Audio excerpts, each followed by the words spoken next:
저희는 12주에 걸쳐서 주님께서 제자들에게 가르쳐 주신 주기도문에 대해서 말씀을 들었습니다.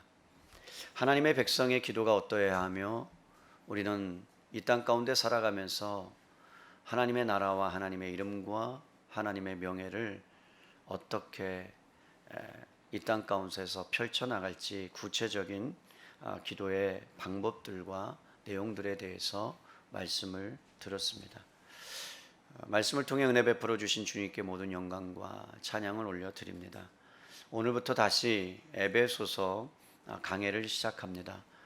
하나님께서 계시의 정신을 허락해 주셔서 우리의 영적인 눈이 열리고 또 삶의 모든 영역 가운데 그리스도의 장성한 분량에 이르기까지 자라가는 귀한 성도님들이 되시기를 기도합니다.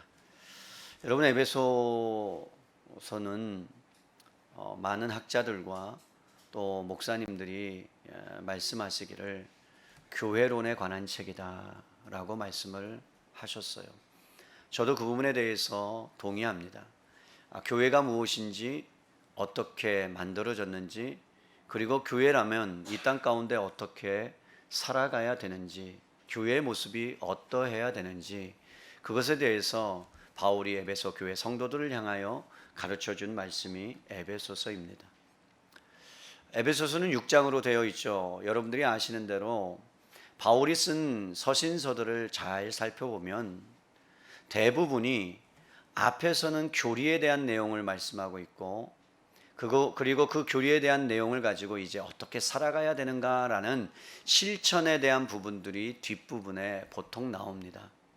에베소서도 마찬가지로 두 부분으로 구성되어 있습니다. 1장에서 저희들이 살펴본 3장까지의 말씀은 교리에 관한 내용, 하나님이 누구시고 어떻게 우리를 구원하셨는지 그것에 대한 구체적인 내용에 대해서 말씀했다면, 이제 바울은 그 안 내용을 가지고 이 땅 가운데서 교인들이, 성도들이 어떻게 살아가야 될 것인가에 대한 서술을 4장부터 6장까지 말씀하고 있는 거예요. 여러분들이 에베소서 1장부터 3장까지의 말씀을 들었고 또 그 말씀에 대해서 많은 부분들에 대해서 기억하는 부분도 있고 기억하지 못하는 부분도 있을 텐데, 오늘은 짧게 1장부터 3장까지의 말씀을 저희들이 정리하고 그리고 오늘 본문의 내용을 잠시 살펴보는 것으로 말씀을 드리려고 합니다. 여러분, 하나님께서 우리에게 말씀하신 에베소서 1장부터 3장까지의 말씀을 보면 1장에 이렇게 서술하고 있죠. 3절에 보면 찬송하리로다. 하나님 곧 우리 주 예수 그리스도의 아버지께서 그리스도 안에서 하늘에 속한 모든 신령한 복을 우리에게 주셨다. 여러분, 하늘의 신령한 복이 무엇인지에 대해서 지금 바울이 1장에서 서술하고 설명하고 있습니다. 그리고 성삼위 하나님께 찬양드리며 그 이야기를 마치고 있죠. 성부 하나님께서는 어떤 일을 행하셨습니까? 창세전에 여러분, 하나님께서 하나님의 자녀를 선택하셨고 예정하셔서 예수 그리스도의 사역을 통해서, 죽으심을 통해서 죄를 사하시고 거룩하고 흠이 없게 하시려고 자녀를 삼아 주셨다라고 말씀하고 있죠. 그 가운데 성령께서 하신 놀라운 사역이 무엇입니까? 우리 안에 내주하여 주셔서 우리의 죄가 용서받은 것을 알고 하나님의 자녀가 되었다는 것을 깨닫게 해주시고 그리고 인쳐주시고 보증해 주셔서 주님이 오시는 그날까지 하나님의 자녀됨의 놀라운 은혜가 무엇인지를 가르쳐 주셨다는 거예요. 그리고 나서 이렇게 말씀합니다. 바울이 너희가 예수 그리스도를 죽음에서 살려내시고 교회의 머리가 되어주신 하나님의 크신 능력, 이 복의 풍성함을 알게 되기를 원한다라고 기도를 마치고 있어요. 그리고 나서 2장에 대해서는 2장에 가서는 이렇게 설명합니다. 너희의 신분이 어떠했는지 아느냐? 너희가 하나님이 부르기 전에 상태가 어떠했는지 아느냐? 너희가 얼마나 비참한 존재였는지 아느냐? 너희가 얼마나 비관적인 삶을 살 수밖에 없는 존재였는지 아느냐? 그런데 그 비관적인 삶으로 끝나는 것이 아니라 하나님께서 낙관론으로 너희의 그 비참함을 바꿔주셨다. 이게 2장의 말씀이에요. 1절 말씀을 볼까요? 그는 허물과 죄로 죽었던 너희를 살리셨도다. 여러분, 본래 인간은 허물과 죄로 죽어 있었던 자입니다. 그리고 죄의 종노릇을 했다고 말해요. 2절에 보니까 세상의 풍조를 따르고 불순종의 아들 가운데 역사하는 영 가운데 따랐으며, 3절에 육체의 욕심을 따라 지내고 본질상 진노의 자녀였다. 자유가 없었다는 거예요. 죄의 노예였다는 거예요. 본질이 죄를 질 수밖에 없었다는 거예요. 이러한 여러분, 타락한 인류의 절망 가운데서 하나님의 전적인 은혜로 말미암아 우리를 구원해 주셨다는 거죠. 하나님께서 우리를 구원하신 동기가 무엇입니까? 성경에서 여러 번 말씀하지만 여러분 안에 그 동기가 발현되거나 있지 않다는 거예요. 우리 안에 조금이라도 구원받을 만한 자격이 있거나, 조금이라도 구원받을 만한 공로가 있거나, 조금이라도 무엇인가 우리 안에 있어서 우리를 구원한 것이 아니라 하나님의 사랑 때문에, 하나님의 긍휼 때문에, 하나님의 성품이 자연스럽게 흘러나와 우리를 구원하고자 하는 그 마음이, 사랑의 마음이 발현했기 때문에 우리를 구원하셨다라고 말씀합니다. 그래서 여러분, 이렇게 말씀해요.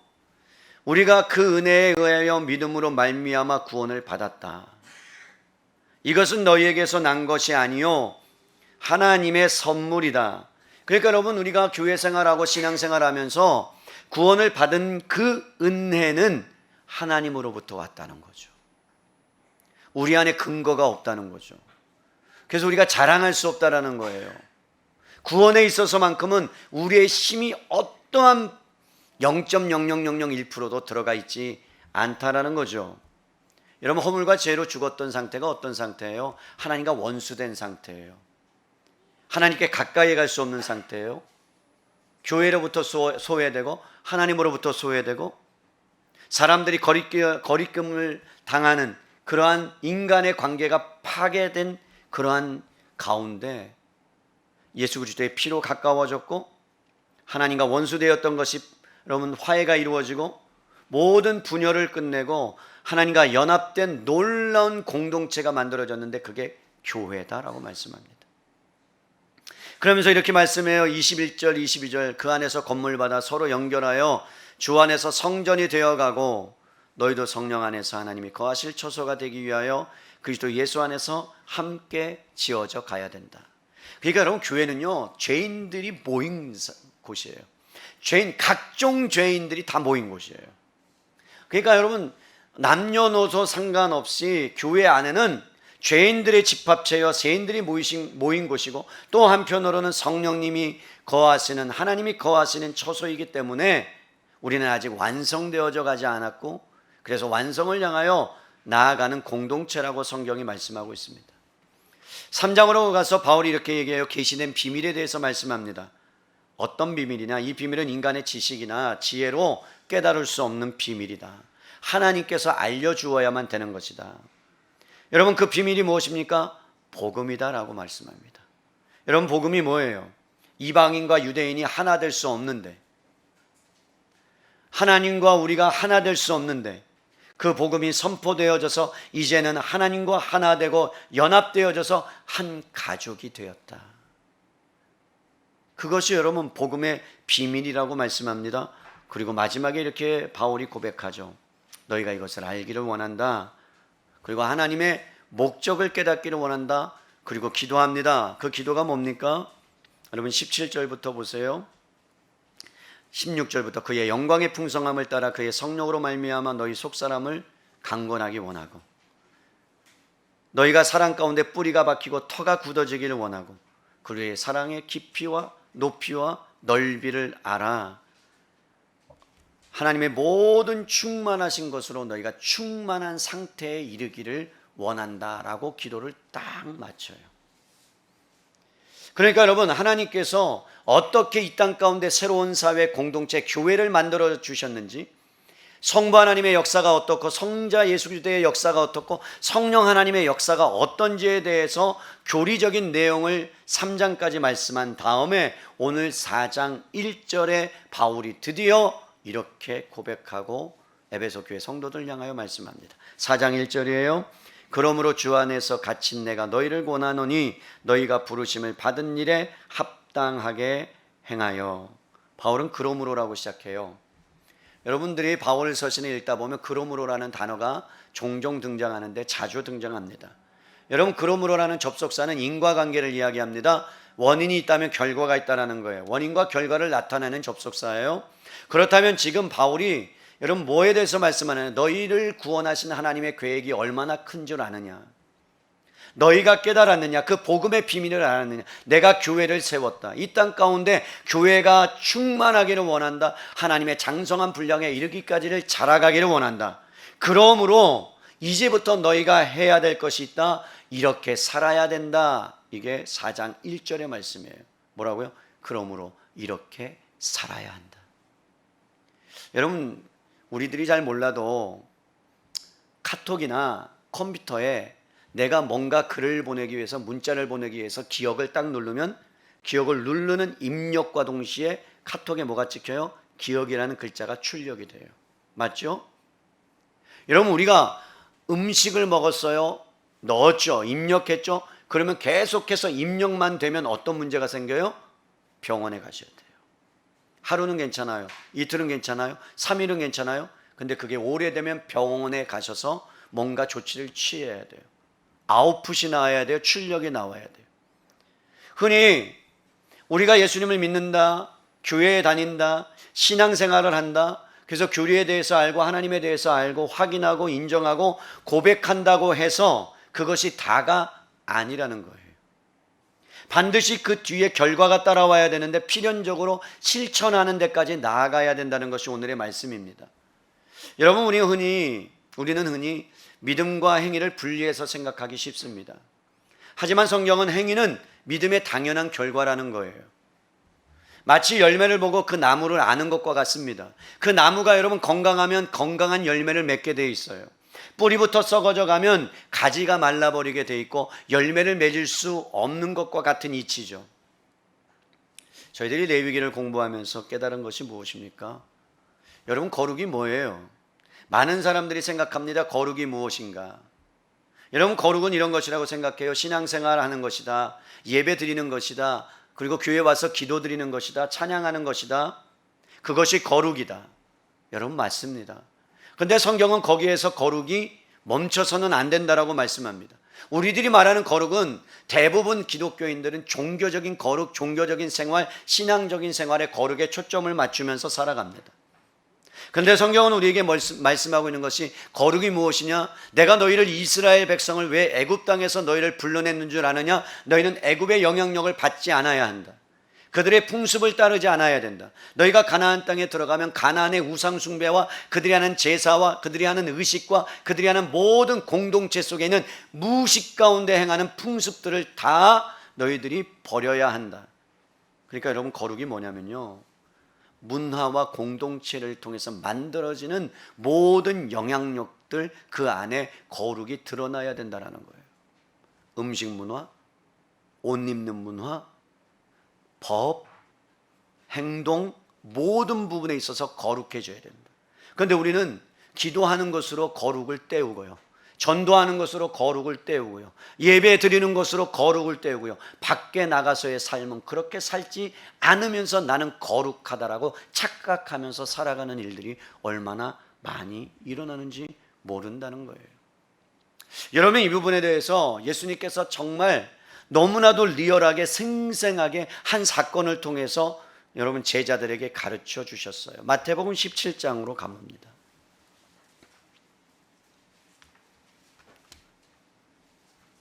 마태복음 17장에 가보면 1절에 이렇게 얘기해요. 말씀합니다. 엿새 후에 예수께서 베드로와 야고보와 그 형제 요한을 데리시고 따로 높은 산에 올라가셨다라고 기록되어 있어요. 예수님께서 제자들에게 이렇게 말씀하면 내가 이제 십자가에서 죽을 거야. 그리고 3일 만에 다시 살아날 거야. 그렇게 명확하게 말씀하신 후에 얼마 되지 않아서 엿새 후에 여러분, 예수님께서 특별히 12제자 중에 대표되는 베드로와 야고보와 요한을 데리고 높은 산으로 데리고 올라가셨습니다. 그런데 어떤 일이 발생해요? 2절 말씀 볼까요? 그들 앞에서 변형되사 그 얼굴이 해와 같이 빛나며 옷이 빛과 같이 휘어졌더라. 여러분, 제자들을 데리고 높은 산에 올라가신 이유는 어떠한 좋은 풍경을 주시기 위함이 아니에요. 경치나 구경시켜주고자 하는 것이 아니었습니다. 앞으로 예수님께서 제자들을 놔두고 떠나시게 되면 제자들이 이제 예수님께서 이 땅에 오신 분명한 목적을 온전하게 깨달아야만, 그들에게 주신 사명을 감당할 수 있기 때문에 제자들 3명을 데리고 예수님께서 뭔가를 그들에게 가르쳐 주시고자 높은 산 위로 데리고 가셨다는 거예요. 그런데 여러분, 갔더니 이 높은 산은 단순히 높은 산의 의미가 아니에요. 높다는 이야기는 그곳에서 바라봤을 때 그 밑에 있는 모든 상황들이 보여지는 거기 때문에 자신의 변형된 모습을 통해서 이제 너희가 살아가야 될 방도가 뭐냐, 방법이 뭐냐, 하늘의 관점을 가지고 세상 가운데 들어가서 살아야 된다는 것을 가르쳐 주시고자 했습니다. 그런데 어떤 일이 일어나요? 놀라운 일이 일어나요. 예수님께서 변형되시는 거예요. 해와 같이 빛난다는 이야기는 얼굴에서 빛나는 게 아니고 그의 모든 인격과 그의 모든 부분이 머리부터 발끝까지 세상이 볼 수 없는 놀라운 광경을 지금 제자들이 봤다는 거예요. 이제까지 한 번도 본 것이 아니었는데, 보지 못했던 것을 경험했을 때 여러분, 제자들이 얼마나 놀랐겠어요. 이 장면은요, 마치 모세가 시내산에 올라가서 하나님 앞에 40일 동안 율법을 받기 위해서, 말씀을 받기 위해서 그곳에 머물렀던 하나님의 임재가 강력하게 모세에게 임했던 그것과 방불합니다. 시내산에서 모세가 내려왔어요. 사람들이 놀라는 거예요. 그 광경을 보고 너무 눈이 부셔서 여러분 볼 수가 없는 거예요. 그래서 수건으로 얼굴을 가렸다라고 말씀합니다. 그 광채예요. 근데 그 광채가 어떻게 해요? 지금 예수님에게 여러분 발현되기 시작했어요. 여러분 혼비백산합니다. 제자들이 놀랐습니다. 그것뿐만 아니라 3절에 보니까 그 옆에 모세와 엘리야가 예수님과 더불어 막 교제하고 있어요. 대화를 나누고 있어요. 여러분, 우리가 신앙생활하고 예수님을 믿으면서 어떤 때는 실제적으로 어떤 분들은 환상을 보기도 하고 기도하다가 음성을 듣는 분들도 있다고 저는 믿습니다. 하나님이 그렇게 하실 수 있다고 믿습니다. 평생에 한두 번 정도 그렇게 하나님께서 만나주시는 경우가 있습니다. 그때 여러분들 깜짝 놀라죠. 어떻게 이런 일이 일어날까 막 혼비백산합니다. 여러분, 그때 베드로가 이 광경을 보고 뭐라고 말해요? 너무나도 황홀하니까, 너무나도 아름다우니까. 오늘날 같았으면 어떻게 했겠어요? 여러분, 저거 유튜브 딱 해가지고 실시간 방송해서 유튜브 조회수 2천만 명 정도 막 되고 놀랍게 여러분 방영하지 않았겠어요? 문자 보내지 않았겠어요? 여보, 이게 웬일이야? 예수님이 나타나셨어. 여러분 상상을 해보세요. 우리가 예배를 드리고 있는데 갑자기 예수님이 여기 나타나셨어요. 예수님뿐만 아니라 모세와 엘리야와 아브라함이 다 나타났다고 해봅시다. 그럼 여러분 어떻게 하겠어요? 지금 믿지 않는 사람들을 향하여 막 문자 보내고 봐라, 그리고 실시간으로 동영상 찍어서 보내지 않겠어요? 여러분, 그러한 일들이 지금 현장에서 지금 일어나고 있다는 거예요. 그래서 베드로가 하는 말이, 가장 먼저 꺼낸 말이 뭐예요? 너무나도 황홀하니까. 여러분 보세요. 베드로가 뭘 했는지. 자, 4절. 베드로가 예수께 여쭈어 이르되 주여, 우리가 여기 있는 것이 좋사오니 만일 주께서 원하시면 내가 여기서 초막 셋을 짓되 하나는 주를 위하여, 하나는 모세를 위하여, 하나는 엘리야를 위하여 하면 좋겠습니다. 머무르고 싶었다는 거죠. 그 좋은 환경에, 황홀함 가운데 내가 나가고 싶지 않다는 거죠. 여러분, 예배를 드리면서, 우리가 예배를 드리면서 막 눈물을 흘리고 그 다음에 하나님의 임재를 경험했을 때 여러분 그 자리를 떠나고 싶어요? 안 떠나고 싶어요? 안 떠나고 싶죠. 머무르고 싶죠. 근데 주님이 뭐라 그래요? 내려가라는 거예요. 세상으로, 산 아래로 내려가라는 거예요.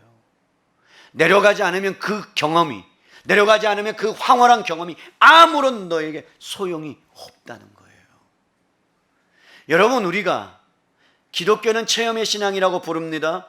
기적을 체험할 수 있습니다. 질병에서 고침을 받을 수도 있고, 아픔에서 이겨낼 수도 있고, 그리고 하나님의 놀라운 역사가 일어나면 안진뱅이가 일어나는 것들을 경험할 수도 있습니다. 그러나 여러분, 중요한 것은 뭐냐면 그 체험이 그에게 어떠한 삶의 원동력이 되거나 그를 붙잡고 갈 수 있는 그러한 것들은 될 수 없다는 거예요. 그래서 예수님께서 뭐라고 말씀하시느냐, 5절에 말씀할 때에 호련히 빛난 구름이 그들을 덮으며 구름 속에 소리가 나서 이르시되 이는 내 사랑하는 아들이요 내 기뻐하는 자라. 그 말씀을 보세요. 너희는 그의 말을 뭐하라? 들으라는 거예요. 순종하라는 거예요. 사랑하는 성도 여러분, 지금 제자들이 황홀경에 빠져서 그 안에 머무르고 싶었을 때 예수님께서는 세상 속으로 나아가라는 거예요. 다시 들어가라는 거예요. 우리는 은혜를 받지 않으면 살 수 없는 존재들이에요. 은혜를 받아야 살 수 있는 존재입니다. 예수님을 믿고 나서 여러분 이해할 수 없는 일들이 우리 안에 주변에 일어날 수도 있습니다. 중요한 것은 엄청나게 신비한 체험을 하고 하나님을 안다고 해서 그것이 삶으로 이어지지는 않는다는 거예요. 나 하나님 만나 봤어. 나 그거 경험해 봤어. 나 체험해 봤어. 나 질병 치유 받아 봤어. 그걸로 끝난다는 거예요. 그것이 기독교의 신앙이 아닌데, 그것으로 끝나면 안 되는데, 왕년에 내가 이거 다 해봤다는 거죠. 왕년에 나 이거 다 직분도 받아봤다는 거예요. 해보니까 다 소용없다라고, 그렇게 여러분 기독교가 진짜 별것 아닌 것처럼 생각하는 일들이 버젓이 우리 안에 일어나고 있다는 거죠. 아무리 황홀한 광경을 목격하고요 경험한다 할지라도 그 경험을 통해서 예수님이 누구신지를 모른다면 아무 소용이 없어요. 사랑하는 성도 여러분, 여러분이 아무리 교회에 와서 예배를 하고 찬양하고 그 안에서 막 은혜를 누리고 하나님이 무엇인가를 안다 할지라도 여러분이 밖으로 나가 세상 가운데로 나가 그 말씀대로 살지 않으면 아무런 소용이 없어요. 이것이 한국교회에 여러분 깊이 뿌리 박혀져 있는 내용들이죠. 예를 들어서 여러분 금강산 가보셨나요? 안 가보셨죠? 저는 가봤을까요? 못 가봤어요. 그때 갔어야 되는데. 예전에 제가 교회 단체로 금강산 가자고 했을 때 저는 무슨 일을, 그때 교리대학 교재를 쓰고 있었는지 금강산을 못 갔어요. 다른 목사님들은 다 갔는데. 제가 여러분 금강산이 여러분들이 봄, 여름, 가을, 겨울로 다 이름이 다 다른 거 아시죠? 팔색조라고 해서 여러분 너무나도 아름답다는 거 여러분 아시죠? 제가 금강산에 대해서 여러분들에게 막 여기다 보여주고 그 다음에 설명하고 막 한다고 해서 여러분 청산유수처럼 여러분들에게 가르쳐 준다고 해서 여러분 실제로 금강산에 가 있는 거예요? 아니죠. 여러분이 하나님에 대해서 너무나도 많이 알고 여러분 황홀한 체험을 한다고 해서 여러분이 정말로 그리스도인다운 삶을 사는 것과는 별개의 문제라는 거예요. 오늘 하나님께서 바울을 통해서 우리에게 가르쳐주고자 하는 메시지가 뭐냐? 하나님의 목표가 있다. 하나님이 여러분들을 향한 계획이 있다. 의도하신 것들이 있다. 너희는 그 길을 가는 자들이다. 그런데 여러분 그 가는 길에 목표가 있는데 그 목표를 뭘로 보여줬느냐? 말씀으로 보여줬어요. 교리로 가르쳐 주셨어요. 너희가 어떠한 자이냐? 너희는 구원받을 만한 자격이 없는데 내가 구원해냈어. 내가 너희를 하나님의 목적을 향하여, 나의 목적을 향하여 가기 위해서 성령을 보내주셨어. 너희가 죄 가운데 저주 가운데 있었는데 예수의 피로 너희를 구원해 주셔서 자유함을 허락해 주셨어. 그 이유가 뭔 줄 아니? 그 근거가 교리예요. 여러분 이제 수능이 다가오기 시작하면 우리가 늘 하는 것이 뭐냐면 고3 수험생들은 여러분 어떻게 해요? 교회 나와서 하나님 앞에 수련회가 2박 3일 있으면 요즘은 잘 안 보내지만 1박 2일 수련회 맨 마지막 저녁 집회는 무조건 참석합니다. 왜? 은혜를 받아야 점수가 높아진다라고 착각하기 때문에. 그래서 여러분 교회 오자마자 수련회 오자마자 뭐 하는 줄 아세요? 울어요. 아니 왜 울어? 열받는 거예요. 제가 너 왜 울어 진짜? 왜 울어요? 지금까지 공부 못했다는 거예요 지금. 그러니까 하나님 한 번만 봐달라는 거예요. 제발 플리즈. 나 공부 못한 거 이제 남은 시간 동안 그냥 지혜를 한 바구니처럼 부어주셔서 없던 것도 생각나게 하시고 찍은 것도 맞게 해주시고 놀라운 은혜가 있도록 도와달라고. 막 울어요. 막 슬피 울어. 난 진짜 평소 때 그렇게 아버지가 돌아가신 것보다 더 슬피 울어. 막 가슴을 치면서 자기가 죄인이라고. 그러면 제가 조용히 가서 이야기해요. 너 그만 울어라. 운다고 해결될 일이 아니야. 그거는 네가 공부해야 해결되는 거야. 하나라도 그 시간에 더 외워. 그러면 해결돼. 그냥 무작정 운다고 해결되는 게 아니야. 이게 기독교가 아니에요.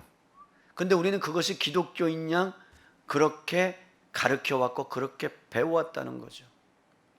여러분 공부를 잘하고 시험을 잘 보려면 잠 안 자고 공부하면 돼요. 맞죠? 어떻게 공부가 그냥 저절로 됩니까? 나는 어떤 분이 난 희한해요.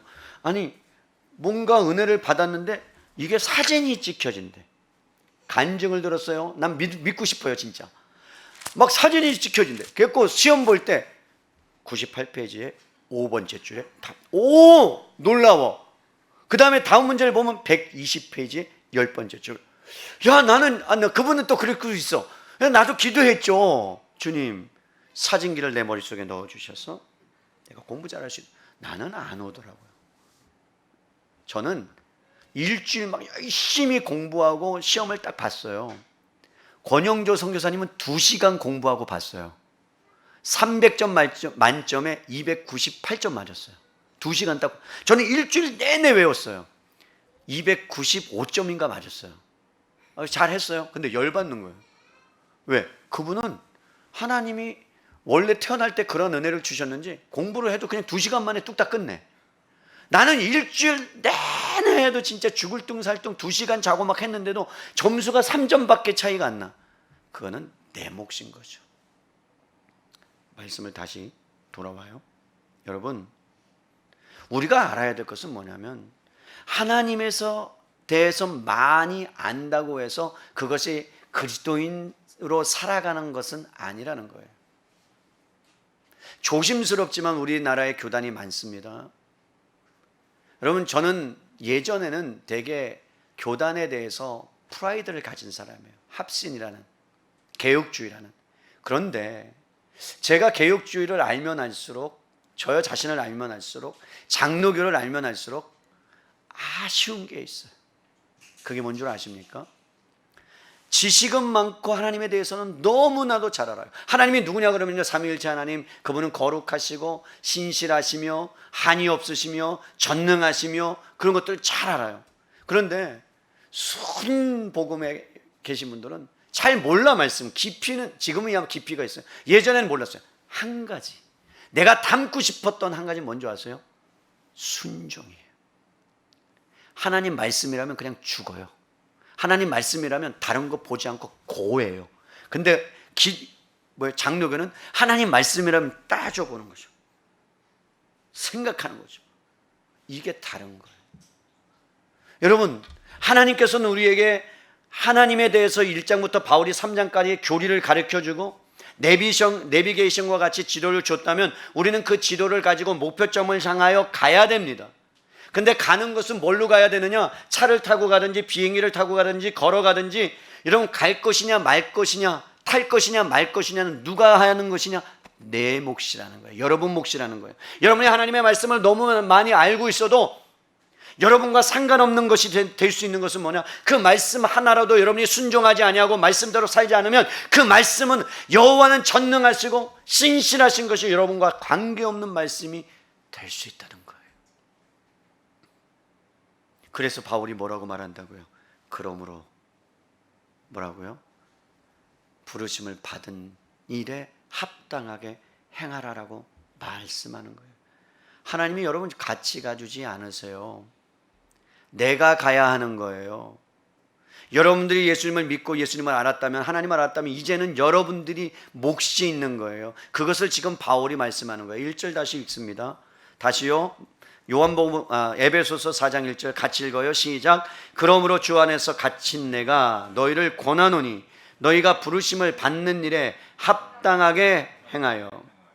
여러분, 여기서 알아야 될 것은 뭐냐면 너희가 부르심을 받는 일이 무엇인가를 알아야 돼요. 여러분, 우리를 부르신 목적이 뭡니까? 에베소서 1장 4절에서 5절을 가보세요. 우리를 부르신 목적이 나옵니다. 창세전에 그리스도 안에서 우리를 택하신 목적, 부르신 목적은 우리가 사랑 안에서 그 앞에서 거룩하고 흠이 없게 하기 위해서, 거룩한 삶을 살라고, 그리고 자기의 아들들이 자녀로 만들어 주셨다는 거예요. 하나님의 존귀한 자녀로, 하나님의 형상을 본받기 위해서. 여러분, 중요한 것은 우리가 주님을 부른 것이 아니에요.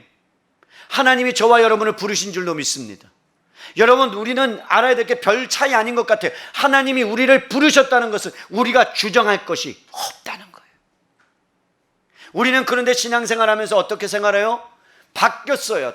역전됐어요. 우리가 하나님을 마음껏 이용해 먹고 하나님을 마음껏 부르고 하나님을 마음껏 내 목표와 내 방향과 내 가치를 향한 하나님을 갖다 써버리는 거예요.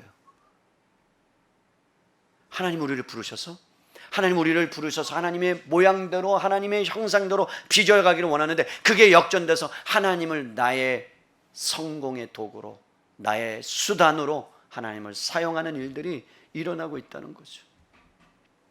여러분, 주님이 우리를 부르셨다는 사실을 잊어버리지 않기를 바랍니다.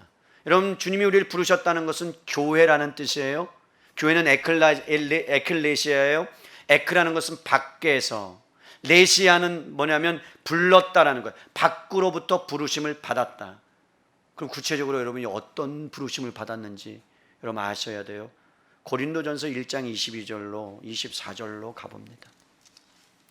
고린도전서는 뒤에 있어요. 고린도전서 앞에 264페이지 정도 되겠네요. 고린도전서 1장 22절로 24절 찾으셨습니까? 제가 읽겠습니다. 고린도전서 1장 22절로 24절. 유대인은 표적을 구하나 헬레는 지혜를 찾으나 우리는 십자가에 못 박힌 그리스도를 전하니 유대인에게는 거리끼는 것이요 이방인에게는 미련한 것이로되 오직 부르심을 받은 자들에게는 유대인이나 헬라인이나 그리스도는 하나님의 능력이요 하나님의 지혜다. 여러분, 바울이 말하는 건 뭡니까? 멸망하는 자들에게 십자가는 거침돌이다, 방해꾼이다, 어리석다. 그러나 구원을 얻는 자들에게는 십자가는 능력이다. 그러므로 여러분, 그리스도인은 어떤 존재인지, 어디에서 부름을 받았는지 기억하세요. 여러분, 사단의 나라에서 하나님의 나라로 여러분들은 부름 받으신 줄로 믿습니다.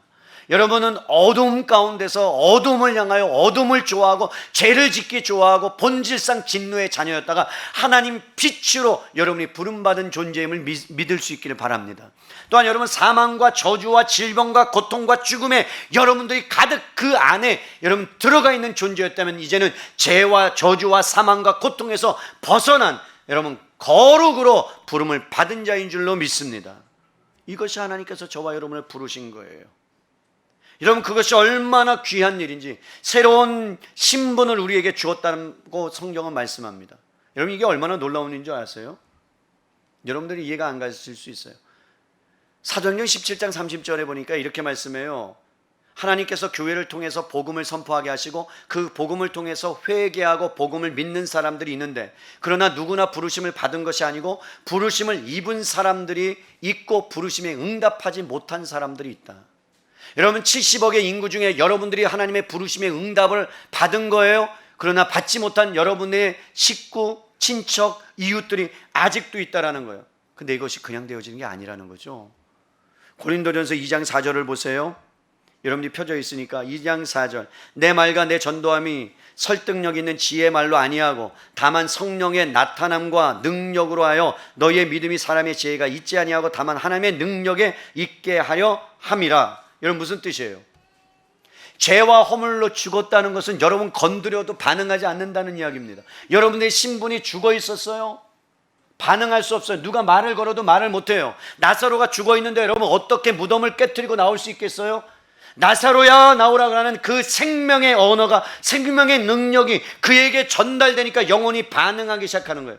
에스겔에 여러분 죽어 있는 많은 뼈들 가운데 그 뼈들을 향하여 에스겔아 살겠느냐라고 말하니까 그렇습니다 주님 삽니다라고 했을 때 생명의 역사가 그에게 일어나니까 성령께서 여러분 뼈에 생명을 불어넣으시자 살이 생기기 시작해요. 뼈가 붙여지기 시작해요. 여러분, 사람의 모습들이 막 일어나요. 군대가 막 에스겔의 군대가 일어나기 시작합니다. 이건 무슨 뜻이에요? 여러분이 죽어 있었는데, 반응할 수 없었는데 하나님께서 여러분들을 어떻게 해요? 죄와 허물로 죽었었던 때에, 반응하지 못했던 때에 능력의 말씀으로 여러분을 불렀다면 이것은 여러분 세상의 어떠한 경험보다도 놀라운 경험이에요. 하나님을 믿을 수 있었다는 것은, 여러분이 예배를 드릴 수 있다는 것은 하나님의 전적인 은혜. 왜 이것이 중요한지 아세요? 이것을 모르면, 내가 왜 부르심을 받았는지 모르면 또 돌아가요. 이스라엘 백성 보세요. 하나님께서 애굽에서 그들을 여러분 어린 양의 보혈의 피로 문설주에 바르고 그들을 끄집어내서 광야의 생활을 하게 하셨어요. 근데 그들이 자꾸 돌아봐요. 애굽으로 가고 싶어 하는 거예요. 나 돌아가고 싶다는 거예요. 그때 하나님께서 뭐라고 말씀해요? 내가 너희를 애굽에서 불러낸 여호와다. 하나님이다. 내가 너희를 어떻게 날개로 업어서 너희를 구원했는지 너희 기억해야 된다. 애굽에 대해서 너희는 기억하지 말아라. 사람이 모든 것으로 사는 게 아니고 어떤 것으로, 먹는 것으로 사는 게 아니라 하나님의 말씀으로 너희가 사는 존재다라고 계속해서 가르쳐 주시잖아요.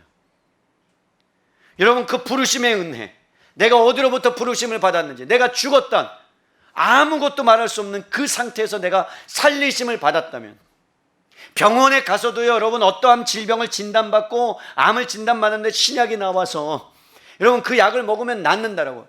제가 보니까 외국에서 제일 비싼 약이 여러분 24억이에요.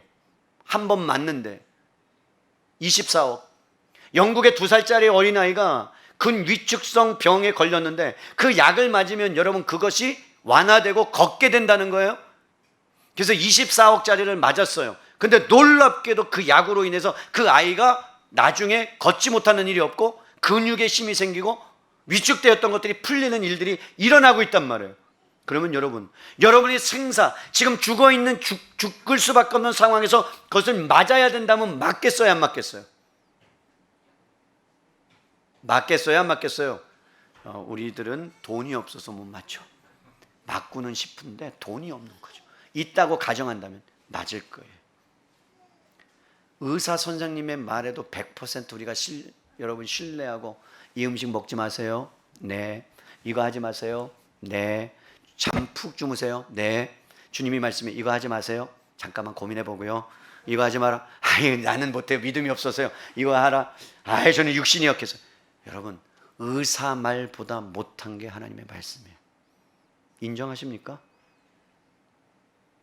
여러분을 죽었다 살렸는데, 영혼이 지옥 갈 존재에서 하나님의 나라로 옮겼는데, 고작 육체의 질병을 고치는 의사 선생님은 절대적으로 신봉하고 절대적으로 믿고 절대적으로 받아들이면서 살아계신 하나님의 말씀은 그렇게 믿지 않는 거예요. 그러니까 행하지 않는 거죠. 역으로 말할게요. 정말 하나님을 아시냔 말이에요. 정말 예수님을 아시냔 말이에요. 정말 예수님을 믿느냔 말이에요. 이것을 지금 바울이 다루고 있는 겁니다. 사랑하는 성도 여러분, 우리가 어디서로부터 부름을 받았는지를 잊어버리면 우리는 돌아가게 되어 있습니다. 여러분들이 어디에서 부름을 받았는지 기억할 수 있기를 바랍니다. 그러면 이제 그것을 알았다면 어떻게 살아가야 되는가, 어떻게 반응해야 되는가, 바울이 이렇게 말씀해요. 다시 에베소서 4장으로 돌아가서 부르심을 받은 일에 어떻게 행하라고요? 어떻게 해요? 합당하게. 여러분, 여기서 합당하다라는 말은 헬라어로 악시오스라는 단어를 써요. 두 가지 의미가 있어요. 꼭 기억하세요. 조화롭게. 첫째는 조화롭게, 균형성을 갖게. 여러분, 무게가 똑같은, 크기는 다르지만 무게가 똑같은 것을 저울에 놓으면 여러분 그 저울은 어느 쪽으로 쏠리지 않습니다. 완전한 균형을 유지합니다. 어느 한쪽으로 치우치지 말라는 거예요. 너희가 하나님을 알았느냐? 그만 안 지식으로만 여러분들이 만족하지 말아라. 알았다면 그것이 어떻게 해야 되느냐? 그 지식이 실제적으로 삶으로 체화되고 나타날 수 있도록 너희가 행해야 된다. 그래서 교리와 실천이 여러분 균형성을 갖고 나아가야 되는 거예요. 하나님을 사랑한 만큼 이웃을 사랑해야 돼요. 여러분이 기도하고 예배드리고 하나님께 막 놀랍게 모든 것을 드린 만큼 세상에 들어가서 직장에서 배려하고 온유하고 겸손하고 이웃을 사랑하는 것이 여러분 동일한 가치를 가지고 해낼 때야 비로소 뭐라고요?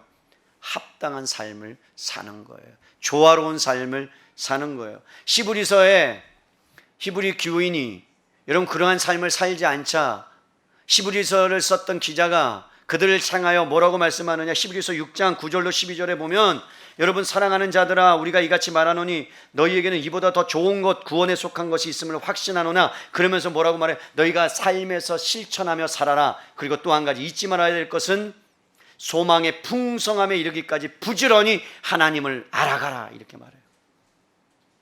지금까지는 여러분 세상으로부터 부르심을 받은 백성으로는 그리스도인들이 너무나 잘 살아왔다고 저는 믿습니다. 교회 안에서 여러분 서로 사랑하고 막 그냥 그 안에서 어떻게 할 줄 몰라서 막 기뻐하고 오늘도 우리 권사님 오시니까 막 끌어안고 막 너무나도 좋아가지고.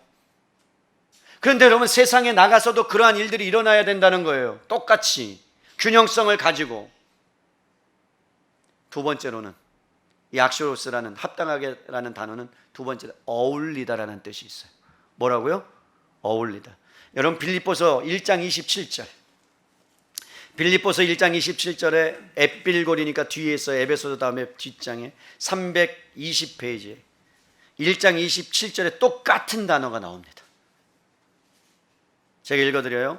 오직 너희는 그리스도의 복음에 합당하게 어울리게 생활하라. 이는 내가 너희에게 가보나 떠나 있으나 너희가 한 마음으로 서서 한 뜻으로 복음의 신앙을 위하여 협력합니다. 여러분, 그리스도인은 부르는 자가 누구이신지를 알고 내가 어떤 자로 부르심을 받았는지를 알았다면 이제 위아래 여러분 맞는 옷을 입으라는 거예요. 제가 며칠 전에 인터넷에서 기사를 봤는데 저쪽 지방, 저 밑에 지방에 어떤 한 남자가 립스틱을 바르고 화장을 예쁘장하게 하고 나시티를 입고 핫팬츠를 입으면서 그리고 머리부터 발끝까지 여자가 입는 모든 옷을 입고 거리를 활보하고 다녔대요. 뭐 또 인터넷 가서 찾아보지 마세요. 내가 가르쳐 드린 거니까. 그런데 아무도 그를 제재할 수가 없었다는 거예요. 법이 없다, 법이. 여러분 어울리는 거예요? 어울리지 않는 거예요? 어울리는 거예요? 제가 이렇게 하고 립스틱 칠하고 이러면 어울리는 거예요? 안 어울리는 거예요? 안 맞는 거예요. 남성과 여성을 하나님이 구별했다. 여러분 옷에 맞게끔 어울리는 옷을 입어야 되는 것이 맞는 거예요. 신분에 걸맞는 옷을 입어야 되는 거예요. 그런데 그렇지 않는 것, 이것이 뭐라고요? 합당하게 생활하지 않는 거라는 거죠. 여러분 왕자와 거지 이야기 아시죠? 거지가 된 왕자. 왕자가 여러분 왕의 신분을 얻었어요. 근데 여전히 침대 밑에서 자고 있고 그리고 여러분 더러운 손으로 밥을 먹는다면 그러한 생활이 그에게는 편할 수 있습니다. 그런데 거지 시절처럼 행동하고 살아간다면 왕자라는 신분을 얻은 것이 그에게는 아무런 소용이 없는 거예요. 똑같습니다. 여러분들이 신분이 변했어요. 어둠의 나라에서 빛의 나라로, 사단에 속해 있었던 곳에서 하나님의 자녀로 변했다면 이것은 부담이 아니라 거룩한 옷이 나에게 입혀졌다면, 왕의 권세가 나에게 입혀졌다면, 그러면 그 권리를 행하면서 이 땅 가운데 여러분 살아가야 되는 것이 마땅하다는 거예요. 이건 뭐라고요? 권리예요. 권리. 부담스러운 게 아니라고요.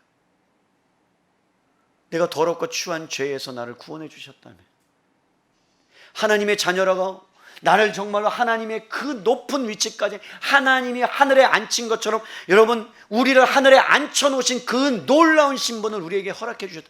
이건 놀라운 권리 아닙니까? 그것에 맞게끔 사셔야 되는 거예요. 오늘 성경이 그래서 우리에게 말씀합니다. 너희가 어울리게 조화롭게 실천하는 삶을 사는 것이 마땅하다. 근데 그것이 어디로부터 근본이 나온다고요? 동기가 뭐라고요? 하나님을 아는 데서 나온다. 반대로 말하면요, 하나님을 모르면 여러분 그 결과는 나올 수 없는 거예요. 그래서 하나님을 알아가셔야 돼요. 그리고 하나님을 아시는 만큼, 알아가신 만큼 이제는 그 말씀의 교리의 근거를 두고 어떻게 해야 돼요? 살아내셔야 해요. 말씀으로, 행함으로. 그래서 여러분 오늘 찬양, 그 길은 좁은 문이요 좁은 길이에요. 그냥 누구나 갈 수 있는 길이 아니에요. 나중에 하늘나라 가보세요. 많은 사람 없을 겁니다. 많은 사람 없을 거예요. 죄송하지만 좁은 길이고 좁은 문이기 때문에 거짓은 다 드러날 거예요. 쭉정이는 다 드러날 거예요. 알곡만 남아서 들어갈 거예요. 지금은 몰라요. 여기도 다 천국 가는 백성이라고 저희가 자부하면서 살아가지만 어느 순간 딱 하늘나라 갔는데 여러분이 없을 수도 있고 제가 없을 수도 있고, 그래서 날마다 주님 앞에 구원의 확신이 있는가 검증하고 점검하면서 날마다 살아가라 라고 주님이 말씀한 거예요. 경고장을 날리신 거예요. 사랑하는 성도로 말씀을 정리해요. 여러분들의 부르심이 얼마나 고귀하고 존귀한 것인지를 여러분은 깨닫고 계십니까? 아무도 반응할 수 없는 상황 가운데 하나님께서 여러분들을 부르셔서 어울리는 삶을 살라고, 왕의 자녀로 살라고, 제사장답게 살라고 여러분을 부르셨다면 여러분은 정말로 거지처럼 구걸하는 인생이 아니라 왕처럼 백성을 섬기고 사람들을 섬기고 하나님의 나라의 통치가 여러분들을 통해서 이 땅 가운데 직장에 가정에 다 흘러갈 수 있도록 행하는 것, 말씀을 붙잡고 살아가는 것, 그것이 여러분들이 마땅한 부르심에 합당한 일입니다. 믿고 싶어서 믿은 사람 없어요. 믿기로 해서 여러분 믿은 것이 아니에요. 하나님의 은혜로 믿어진 거예요. 여러분을 부르셨다면 하나님이, 그렇다면 여러분의 인생을 마지막까지 하나님께서 책임지시고 계획을 이룰 때까지 붙잡고 놓지 않을 것을 우리가 알기 때문에, 그럼 우리가 뭘 해야 된다고요? 발을 내딛어야 된다는 거예요. 행하셔야 된다는 거예요. 제가 그런 말씀을 드렸어요. 주일날 성경 공부하시는 분들에게. 내 안에 늘 하고 싶은 게 있는데, 워낙 하고 싶은 게 많으니까요. 저는 코로나19 시대에 이렇게 길거리에서 노숙하는 분들에게 밥을 퍼주는 일들, 이렇게 배식하는 일들, 사람이 없어서 못한다고 하는데 우리는 되잖아요. 할 수 있잖아요.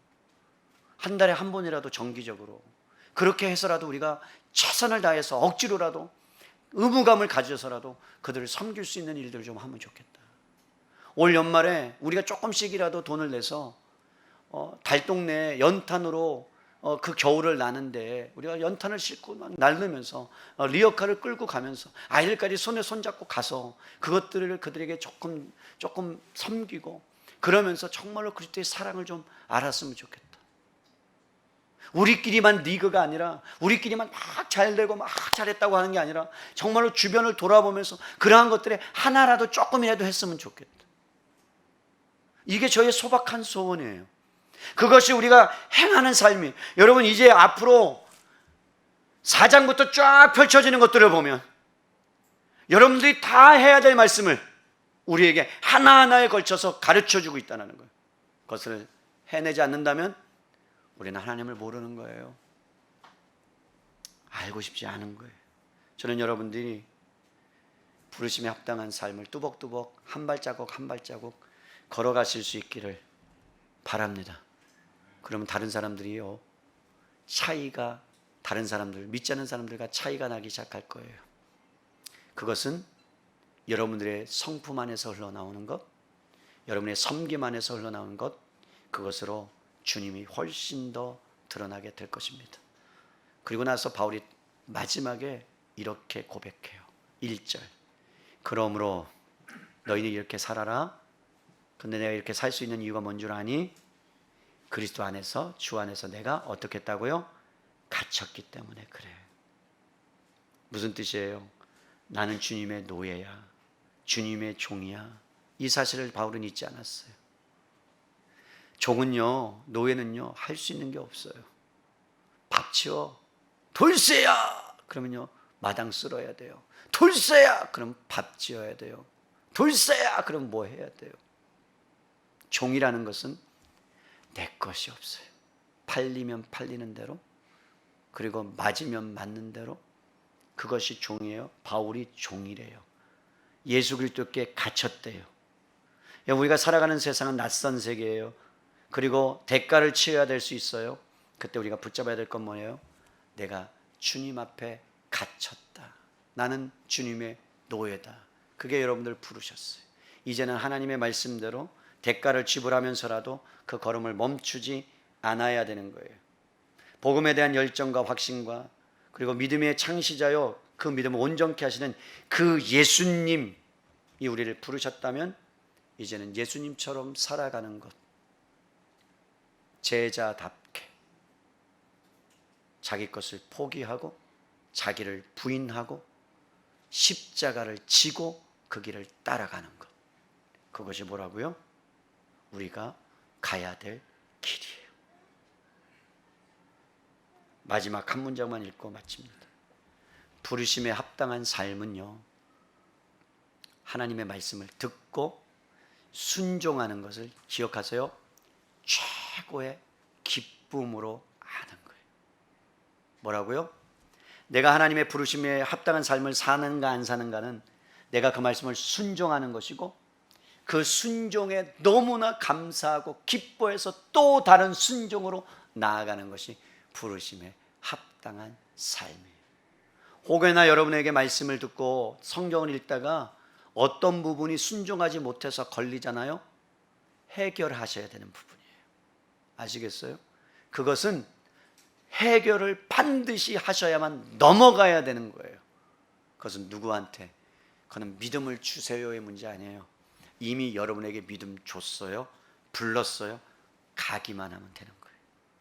여러분 그 길을 묵묵하게 따라갈 때 이 은혜를 경험할 수 있기를 주님의 이름으로 축원합니다.